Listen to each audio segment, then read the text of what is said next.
Koy, mayong hapon diha. I-share lang nako kung unsa ang basic sa pagpadunggo sa barko. Gamit ang angkla sa pagdaking maneuver.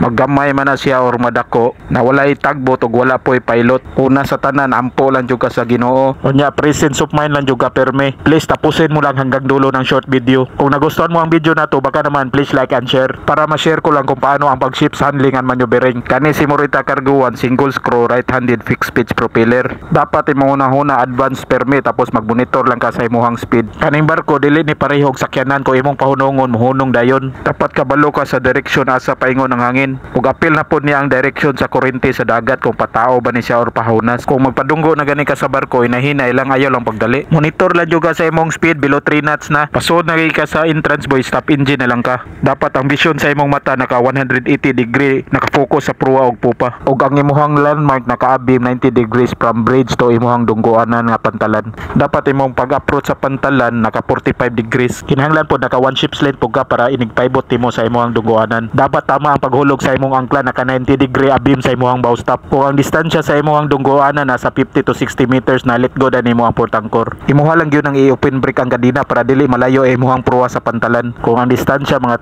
10 to 20 meters na ilabay dahil nimo ang hibing line. Kung nakasabit na gali ang forward spring line hard port dahil nimo para makapaibot ang imong pupa. Dead slow aster na pugka tapos naka hard starboard ang rudder. Kung dool na gani hatag din nimo imong 4 stern line para dili mo buka ang pupa. Kung kompleto na gani ang lubid naa na headline, spring line ug stern line, isabay lang na nimo bira ang pruwa ug pupa para maparalel ang barko sa ihang dunggoanan. I-slack lang na nimo imong kadina hangtod makadikit ang barko. Basta kalma lang ka kung mamaneuvrada ka. Please comment and follow para sa sunod na video. Thank you, God bless, bye bye.